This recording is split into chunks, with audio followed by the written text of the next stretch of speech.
What's up, guys? I'm Tim Geddes. I'm here with Brendan Graber. Hey, guys. We are going to be celebrating the 125th anniversary of Nintendo by playing all of their classic games. Right now, we are playing Mario Kart 64. With my main, the Yoshi. Oh, I'm going toad skis on this one. So this game, man, this game has a lot of memories. Probably one of my favorite Mario Karts of all time. Definitely. Even being out, the recent 8 and SNES.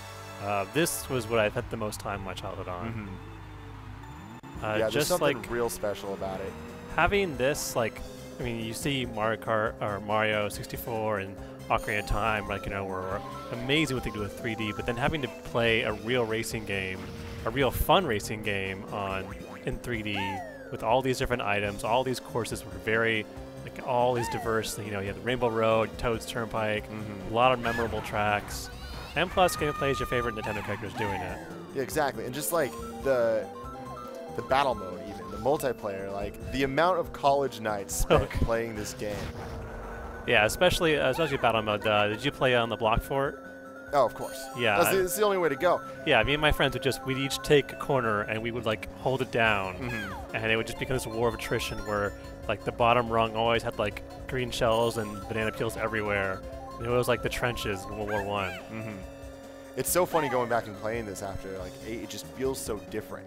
It feels really different. But then a part of me is it's riding a bike. I'm like, oh, yeah, I remember that's getting these slides in with the ease. Yeah. And I almost forgot about the trick item boxes. Yeah. I miss those from the olden days, especially this one. I think Double Dash had it too, right? Yeah. And they took those out, and I was very sad because nothing was eviler than putting it right with the row of items and then just watching your friend blow up and go, "Oh, I guess you caught my fake trap there." Yeah. It's so funny to look at the graphics of this too, because I remember when it came out, I was just blown away. I was like, "Oh, I can't believe this looks this good." And now you look at it and you're like, "Oh, this looks kind of weird." Skyboxes with nothing in the distance. Yeah, and it's almost like the background's moving instead of the character. Oh yeah. To its credit, though, I did have some nice surprises with Peach's Castle being explorable. Blew my mind when I realized you could do that. Yeah. We would just drive around oh, I could play Mario 64 in this game. Where the paintings at? Oh, that's your banana. Go. Oh, at the last second with the I golden want that mushroom. banana caught you.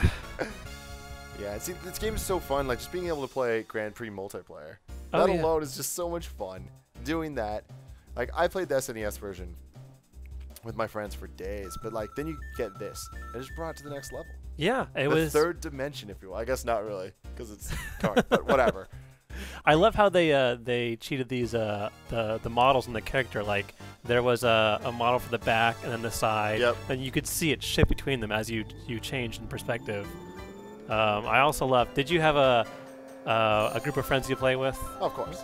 Did you have that one friend who wasn't quite as good as everybody else? Yeah, and it's like that friend's always going to exist, and you gotta kind of play down. Yeah, and see, we actually had this harmony where we wanted to clear 100cc in mirror mode, and he knew he wasn't as good as I was. I was the best player there was, so he would resolve to be the wingman, and he would go and out of his way to make sure that other people were taken care of. Leading me into first, because the AI in this game can be pretty ruthless with the rubber band. Yeah. You hit with the red shell, and 2 seconds later, they're back. Hopefully they'll keep these guys back here for a while. It's crazy seeing this level look like this. I'm so used to it being a little more updated. Yeah, and the Rainbow Road, I think, is my favorite interpretation of Rainbow Road in any Mario Kart game. I'm pretty sure that's a common... I hope I'm not alone with that. Thing most people say that because it's a great map. It's very iconic. It's long. Yeah. There's plenty of chances to come back and take your friends out. The chain chomps, the fireworks. I feel with some of the later Mario Karts, the Rainbow Roads just went a little crazy. Yeah. It's you know what, we're gonna have these crazy turbo parts and all the jumps and stuff, and it's that took away the just ridiculous. Oh, damn it! I thought that fell was into my trap bananas. Yeah. Plus, it was nice how they didn't go over the top and give you no corners. Yeah. Yeah, so you wouldn't fall off unless you. Did you hit the back of me? Yeah, I hit the back of you and it messed me up. Oh, it was right at the end too. Tables have turned. But yeah, it was a nice track because they had everything. It was difficult while not being like, you know, punishingly like if you fall off, you're done from the start. Plus they had that wonderful, if you can make that first jump and swerve to the left, you cut off half the track. Yep. First time I got that was the best. And things like that are what make this game so special. And like even the SNES one had those moments too. Yeah. But it's just so crazy that like I think these Nintendo games were made that way. In a world of, you know, really like realistic racing games and like all of your Forzas, your Gran Turismos. It was refreshing that, you know, Nintendo kept that whole party fun mechanic by giving you skilled racing, but, you know, turning the tables with items and, like, you know, track obstacles and having this flavor and, like, you missed. That one is so hard to get without a mushroom. But I love, like, the charm of the Mario Kart series. It never gets too serious, but it's always competitive. Yeah, this is one of those party games that will forever be played. And like Mario Kart as a series in general, but this one specifically, I think people are going to break out years from now. Yeah. So as you can see now as we're playing it, it's still very much playable and still very much fun. Even after all this time, you know, the blocky graphics, who cares? It's fun. Yeah, it feels right. And like I was saying earlier, it feels so different than 8 and 7 and all those, but I'm starting to get it. It's starting to click back. Oh, yeah.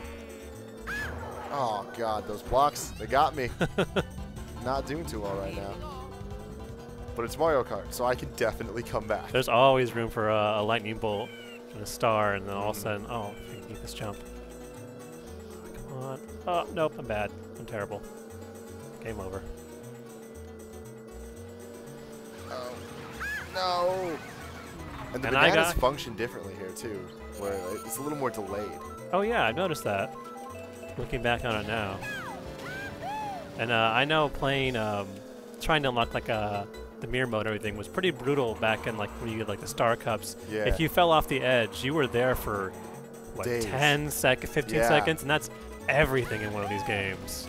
And I know nowadays there's like, oh, you fell off, here you go. Oh, yeah, you're back, right back up. on. But this was just like, you had to plan everything. If you missed, then you were out for, like, the running, and, like, you had to get a miracle to get back in the running with, like, a lightning bolt or a star. Yeah. Man, I think you got me with that jump you just did. I love those secret jumps. There we go. We got time for one more? Oh, yeah, let's finish out this Grand Prix. Let's bring it to the end. Be sure to tell us in the comments what your favorite Mario Kart 64 experiences are, because I have too many to count at this point. Yes, the thing is, like, it's so hard to talk about this game while playing it because you get so into it. But yeah. Man, like, I remember playing this game at my grandma's house with my cousins and just, like, playing match after match. And this is one of those games, along with Smash Bros., where it's just, like, one more match. One more, okay. One more I'll round. beat you next time. Okay, come on. Let's 2 out of 3. 3 out of 5. And you just keep going all 7 out of 10. Come on, we got this. It's 7 a.m. And then your friend won't talk to you the rest of the night. It's like, you know what? Fine. Yeah. I didn't want to win. Yeah. And then tomorrow I would start again. Bam. I love the billboards. Yep. The early marketing from Nintendo. I miss the. I think if you do this, it's like if it's one player, the train is really long, and so if you miss that crucial time, you gotta wait, or it'll go along the tracks. Get that Fast and the Furious feel. Yep.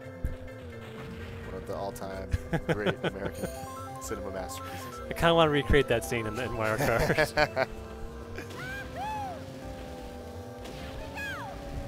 It's really funny that the Mario Kart series is a huge proponent of the characteristics of some of these classic characters. Like, you know, Toad and Donkey Kong and all them had been playable before, but it's something about this game, like their voices. Yeah, this and Smash Brothers brought a whole bunch of personality that, you know, didn't always exist in other games. Like, you know, Toad's always been like a side character.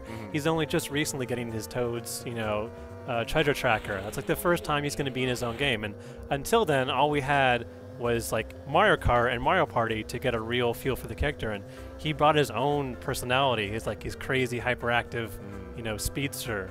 And like I love that about, you know, Nintendo series where they bring out those characters in ways that you didn't realize playing Mario 64.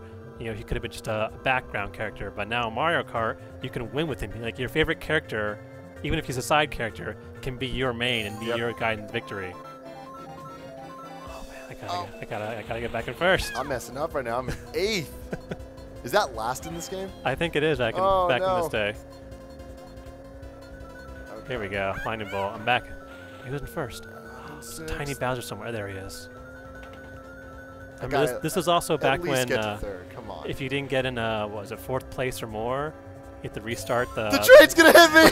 Damn it! Vin Diesel, no! Oh, I just want 3rd. That's it. I'm 3rd. Yeah, but can you keep it? Oh, man. Bowser's catching up on you. The train's coming back. Oh, wait, no. Okay, it's not crossing my You're path. safe there. Oh, no, I'm in 4th! Oh, you gotta beat him! Bowser! Ah! Tim, you gotta live at 1/4 mile at a time. There we go. All right. Whew. Okay, So at least that's respectable. Of course. So for more on the greatest Nintendo games of all time, we'll be running a whole bunch of Let's Plays. You know where to keep it, right here on IGN.